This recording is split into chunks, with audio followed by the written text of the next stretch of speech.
তো আসসালামু আলাইকুম গাইস, কী অবস্থা সবার, কেমন আছেন আপনারা সবাই? আজকে হচ্ছে আমার চতুর্থ নাম্বার ভিডিও, মানে আজকে হচ্ছে আমার মিশনের 4 নাম্বার দিন। আর আজকে আমি ট্রাই করব যে কম করে হলেও 15 মিনিট ভিডিও বানানোর চেষ্টা করবো ইনশাআল্লাহ। দেখা যায় কত দূর কী হয়। তো আজকে আমরা কথা বলবো হচ্ছে ভিডিও ভাইরালের টপিকে। ঠিক আছে, আপনারা যারা গত 5 বছর 6 বছর যাবত ইউটিউবে কাজ করতেছেন, ভিডিও আপলোড করতেছেন, ডেলি ডেলি ভিডিও, মানে আমার মতো ডেলি ব্লগ বানাচ্ছেন বা ডেলি ভিডিওস আপলোড করতেছেন, টাইমিং মেনটেন করতেছেন।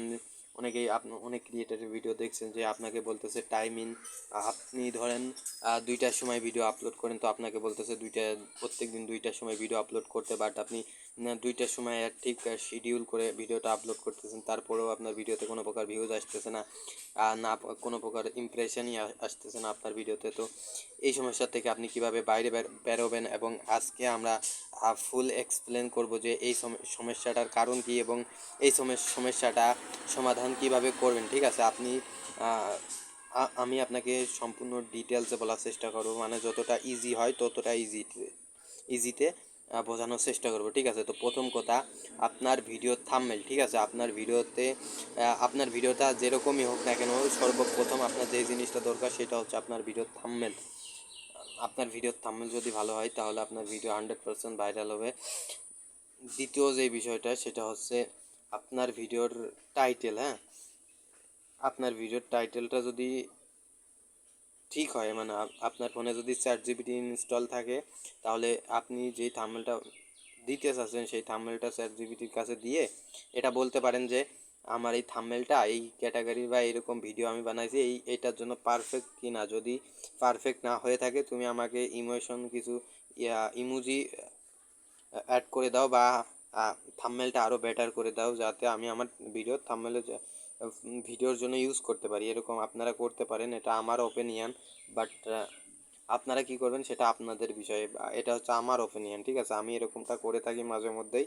আমার ফোনে অল টাইম ChatGPT ইনস্টল থাকে, অ্যান্ড আমি ChatGPTর কাছে আমার বিভিন্ন প্রকারের গাইডলাইন নিয়ে থাকি, যেরকম থাম্বনেল কীরকম হতে হবে, তারপরে হচ্ছে আপনার থাম্বনেলটা কোন, আমার ক্যাটাগরিটা এরকম, বা আমি ধরেন টেক ক্যাটাগরিতে ভিডিও বানাচ্ছি, সো আমার থাম্বনেলটা টেক ক্যাটাগরির হইতে হবে। সো আমি এই জন্য ChatGPTর কাছে ফুল এক্সপ্লেন করে দিই যে আমার চ্যানেলটা এই রিলেটেড এরকম এরকম, আমার এইরকম ক্যাটাগরির একটা থাম্বনেল দরকার, বা আমি এরকম থাম্বনেল বানাইতে যাচ্ছি, এটা হচ্ছে আমার ইমেজ, এর একটা ফ্রন্ট দাও। ঠিক আছে, এই সিস্টেমটাও কিন্তু আছে ChatGPTর কাছে। আর আপনি যদি এটাও না করতে পারেন তাহলে আপনি কি করতে পারেন, আপনার যে ইমেজটা আছে সেটা দিবেন ChatGPTর কাছে, আর দিয়ে বলবেন যে এই ইমেজটা দিয়ে এই ক্যাটাগরির এরকম থাম্বনেল বানিয়ে দাও।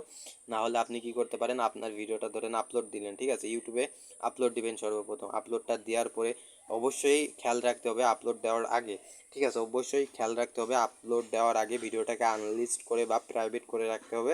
তারপরে ভিডিওটা যখন আপলোড হয়ে যাবে, প্রসেসিং হয়ে যাবে, তখন আপনি আপনার ওই ভিডিওটার লিঙ্ক কপি করবেন। ঠিক আছে, লিঙ্ক কীভাবে কপি করবেন সেটা হচ্ছে আপনার হচ্ছে ইউটিউব স্টুডিও ওপেন করবেন, না হলে ইউটিউব অ্যাপের থেকেই করতে পারবেন। আপনার যেই ভিডিওটা আপনি রিসেন্টলি আপলোড করেছেন, বা যেই ভিডিওটা থাম্বনেল বানাইতে যাচ্ছেন, সেই ভিডিওটার লিঙ্কটা কপি করবেন। লিঙ্কটা কপি করে ChatGPTর কাছে দিবেন, আর বলবেন যে এই লিঙ্কটা যেই ভিডিওটা আছে সেই ভিডিওটা অ্যানালাইসিস করো, এবং সেখান থেকে একটা ইমেজ তুমি সিলেক্ট করো, সেই ইমেজটা দিয়ে আমার একটা পারফেক্ট থাম্বনেল বানিয়ে দাও। ঠিক আছে, এটা হচ্ছে সব থেকে ইজি হবে। বাট অনেক সময় কী হয় যে ChatGPT আপনার ভিডিওটাকে খুঁজে পায় না। সো সেক্ষেত্রে আপনি ইমেজ দিতে পারেন, ইমেজ দেওয়াটা সব থেকে বেটার। ঠিক আছে, আপনি যদি একটা ইমেজ স্ক্রিনশট নিয়ে তারপরে ChatGPTর কাছে দিয়ে বলেন যে আমার এই নিচে একটা থাম্বনেল বানিয়ে দেন, তাহলে খুব সহজেই আপনার থাম্বনেলটা বানিয়ে দেবে।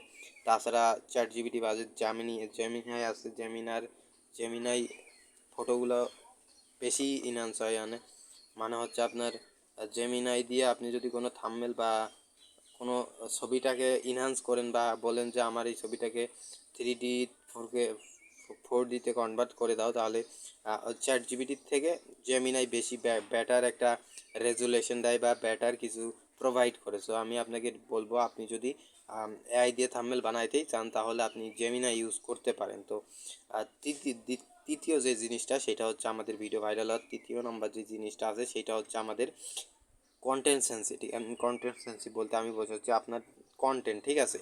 আপনার কন্টেন্টটা কীরকম, আপনার কন্টেন্টটা আপনি যদি অডিয়েন্সকে হুক না করতে পারেন, তাহলে কোনো অডিয়েন্স মানে ধরেন আপনার ভিডিও ইউটিউব লাখ লাখ মানুষের কাছে পাঠাচ্ছে, ঠিক আছে?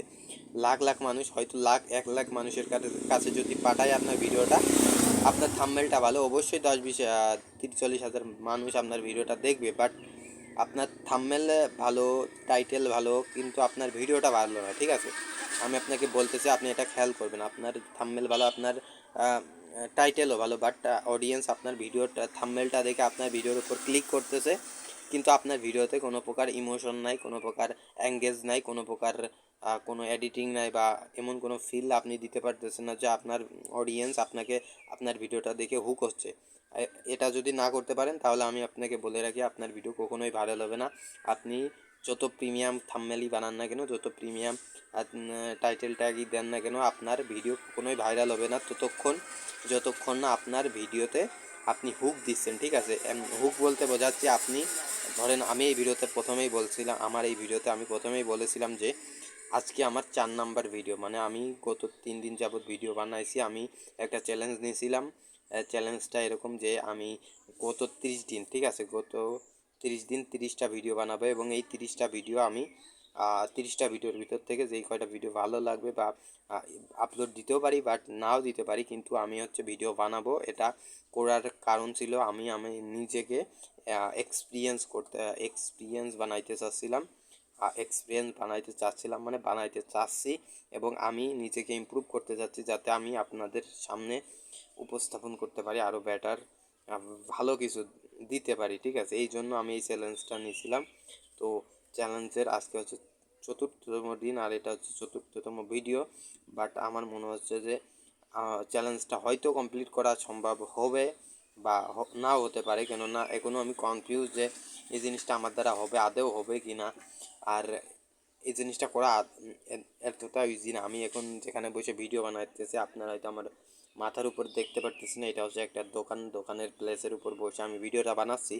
আশেপাশে কোনো লোকজন নাই, এই জন্য ভিডিওটা বানাচ্ছি। আর খানিক আগে আমার পাশে অনেক লোকজন ছিল, 2-4 জন লোকজন ছিল, আর আমি এতটাই নার্ভাস যে মানুষের সামনে ভিডিও বানাইতে পারতেছি না। সো এই জিনিসটা আমি দূর করতে চাচ্ছি। এই জিনিসটা যদি আমি দূর করতে পারি, তাহলে অবশ্যই আমি একটা ভালো কন্টেন্ট ক্রিয়েটার হইতে পারবো। আপনি যদি বাংলাদেশে বা যে কোনো কান্ট্রির ক্রিয়েটারকে দেখেন, 90% ক্রিয়েটার এই জিনিসটা প্রথমে ড্রপ করছে বা এই জিনিসটাকে ফেস করছে, অ্যান্ড তারপরে গিয়ে তারা সাকসেসফুল কন্টেন্ট ক্রিয়েটার হয়েছে। অ্যান্ড আমার সাথেই না, আমি জানি আমার সাথে এই জিনিসটা হচ্ছে না। আগে যারা কন্টেন্ট ক্রিয়েশন জগতে আসছে বা কন্টেন্ট ক্রিয়েশন করতেছে, তো তাদের সাথেও এই জিনিসটা ঘটছে। অ্যান্ড আমি জানি যে এই জিনিসটা দূর করা সহজ, খুবই সহজ, বাট আমার জন্য জিনিসটা ইজি না। কেননা দেখেন, যারা অলরেডি ক্রিয়েটার বা যাদের চ্যানেলে মিলিয়ন মিলিয়ন সাবস্ক্রাইবার আছে, তারা জানে যে আমার ভিডিও কীরকমভাবে ভিডিও বানাইতে হবে, কীরকম ভিডিও দিতে হবে, কীরকম থাম্বনেল বানাইতে হবে, এইসব জিনিসের উপর তাদের নলেজ আছে। বাট আমি হচ্ছে এমন একজন মানুষ যার কাছ কোনো নলেজ নাই, শুধুমাত্র থাম্বনেল বানানো শিখছে, এসইও করা শিখছে, মানে ইউটিউবের উপর সমস্ত ডকুমেন্টারি কইরা নিছে, বাট তার ভিতরে ভিডিও বানানোর যে ইমোশনটা আছে সেটা তার ভিতরে নাই। সে ভিডিও বানানোর কথা ভাবে, বাট ভিডিও বানাইতে পারে না। তো এইরকম মানুষ আমি। আর এই জিনিসটাকে দূর যদি আজকে না করতে পারি, কালকে না করতে পারি, তাহলে ভাই কবে করব? সো এই জন্যই আমি 30 দিনের চ্যালেঞ্জটা নিয়েছি। আর আমি আপনাকে বলবো, আপনি যদি আমার মতোই হয়ে থাকেন, তাহলে অ্যাটলিস্ট আমি আপনাকে বলবো 1 মাসের প্রয়োজন নেই, আপনি কম করে হলে 10টা দিনের চ্যালেঞ্জ নেন, ঠিক আছে? কম করে হলে 10 দিনের চ্যালেঞ্জ নেন, তাহলে আমি 100% গ্যারান্টি দিয়ে বলতে পারি, আপনি যদি 10 দিনের চ্যালেঞ্জ নেন, 1 সপ্তাহ চ্যালেঞ্জ নেন, তাহলে আপনি পরবর্তী স্টেপেও আগাইতে পারবেন। মানে ধরেন 1 সপ্তাহ চ্যালেঞ্জ নিয়েছেন, তো আপনার 1 সপ্তাহ আজকে কমপ্লিট হয়ে যাচ্ছে। আপনার এই 7 দিনে আপনি যেই জিনিসটা কন্টিনিউ করতেছেন, দিনে 10টা মিনিট 15টা মিনিট সময় দিচ্ছেন আপনার ভিডিও শুটিংয়ের জন্য, সো আপনি এই জিনিসটা ফেস করবেন 8ম দিনে, যখন আপনি ভিডিও বানাবেন না, তখন আপনার ভিডিওর একটা ইমোশন কাজ করবে যে আমি গত 7 দিন ধরে কিছু একটা করতেছিলাম, কিছু একটা মিসিং আছে। সো এই জিনিসটা ফিল আপনার ভিতরে অবশ্যই হবে। না, আপনি যদি তখন মোবাইলটা ধরে ভিডিওটা শুরু করেন, তাহলে আমি আপনাকে বলবো আপনি কি ধরেন ক্রিয়েটার হয়ে গেছেন।